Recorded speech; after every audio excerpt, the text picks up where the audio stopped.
Dahil alam natin mga kapatid na ang ating Panginoon Kristo ay magbabalik dito sa ating mundo, pag-uusapan natin ngayon kung ano yung mga bagay na dapat nating ihanda.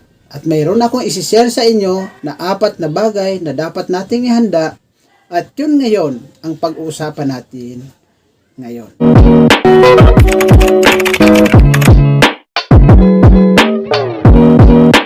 Dahil alam natin mga kapatid na ang ating Panginoon Kristo ay babalik sa ating mundo, kaya pinaghahanda niya po tayo.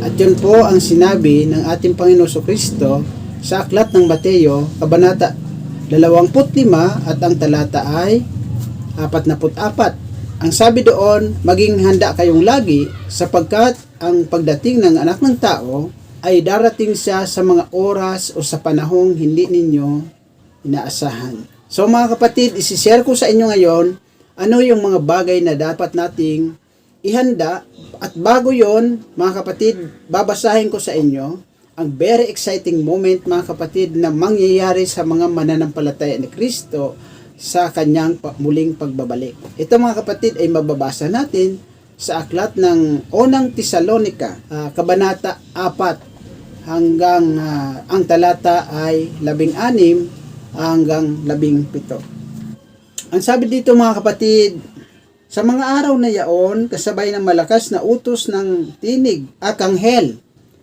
at ng tunog ng trompeta ng Diyos, bababa ang Panginoon mula sa langit, bubuhayin muna ang mga namatay na nananalig kay Kristo, pagkatapos tayong mga buhay pa, ay titipunin niya sa alapaap at isasama sa mga binuhay upang salubungin, papawirin ang Panginoon. So, malinaw mga kapatid, napaka-exciting moment mga kapatid ang mangyayari dahil sa muling pagbabalik ng ating Panginoong Kristo, tayo po ay sasalubong sa Kanya.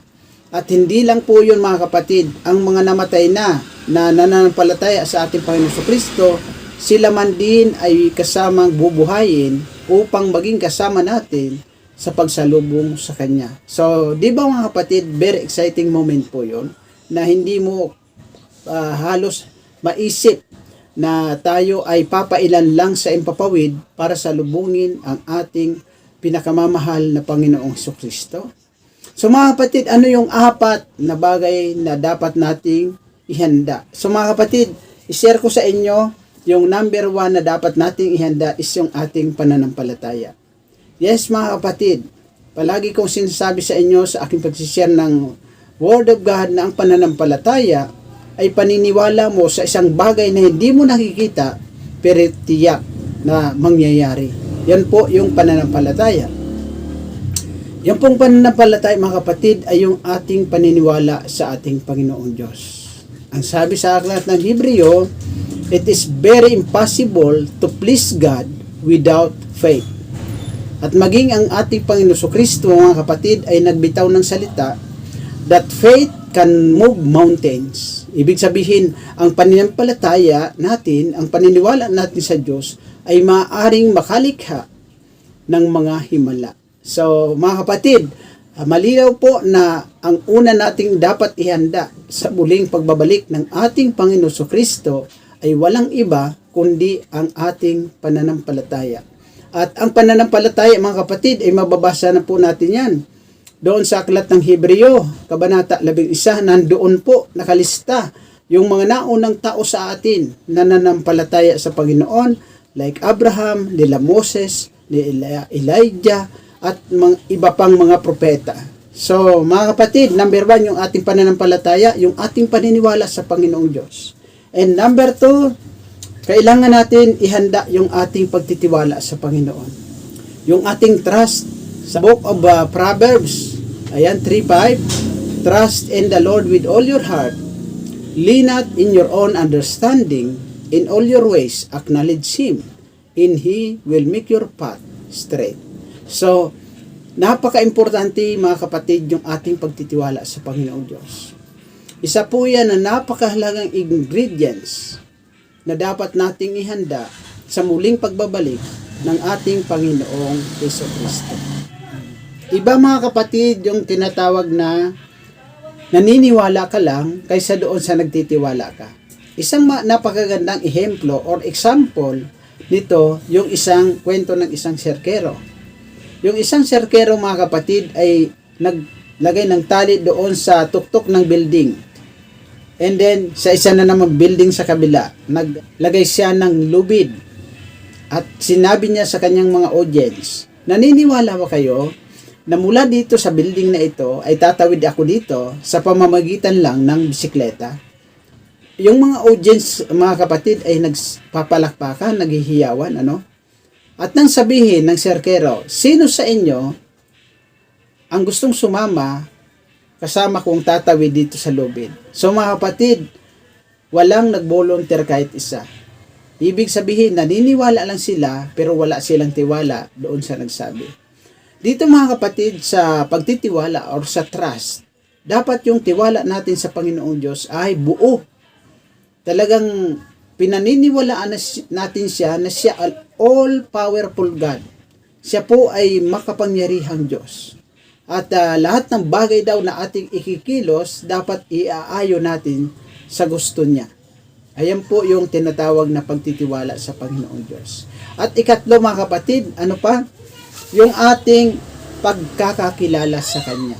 Napakahalagang bagay po mga kapatid na lalo nating i-practice yung ating pagkakakilala sa ating Panginoong Jesucristo. Sino ba talaga ang Panginoong Jesucristo sa atin? Sabi ni Apostol Pablo sa Aklat ng Pilipos, Kabanata 3 at ang talata po ay 7, dahil kay Kristo ang lahat ng itinuring kong mahalagang bagay sa akin noon ay itinuring ko ng basura ngayon, makilala ko lang ang lalong mahalaga na si Kristo Jesus na aking Panginoon. So napakahalaga mga kapatid na araw-araw kinikilala natin ang ating Panginoon, ano yung kanyang kapangyarihan, ano yung kanyang magagawa, dahil ang Panginoong Jesucristo mga kapatid, alam nyo ba na ang Panginoong Jesucristo ay nagbabago ng buhay ng tao? Ang isang taong halos hindi mo mapaniwalaan na siya ay magagamit ng Panginoong Diyos, pero magugulat ka na lang dahil ang taong yon ay ginagamit ng ating Panginoon. So, napakahalaga mga kapatid na ang pagkakilala natin sa ating Panginoong Jesucristo ay pinapractice natin yan, ini-exercise natin yan araw-araw sa ating buhay dahil alam po natin na araw-araw binabago tayo ng ating Panginoong Diyos. So mga kapatid, sana malinaw sa inyo yung tatlo na dapat nating ihanda. And lastly, mga kapatid, yung pang-apat ay yung ating pagsunod sa ating Panginoon.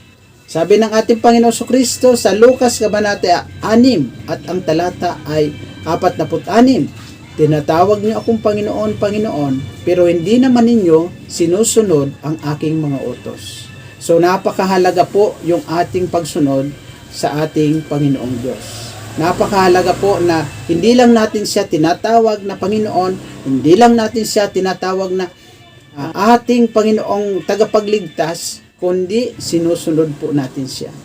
Ito po yung pinakamagandang basihan mga kapatid sa tunay ng mga mananampalataya ni Kristo. Ito mga kapatid yung sinabi ng ating Panginoon Jesucristo sa aklat ng Juan, Kabanata 8 at ang talata ay 31.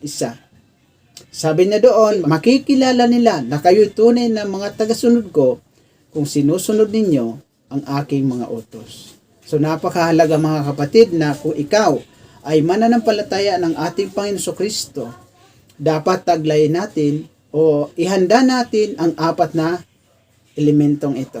Una mga kapatid, ang pananampalataya.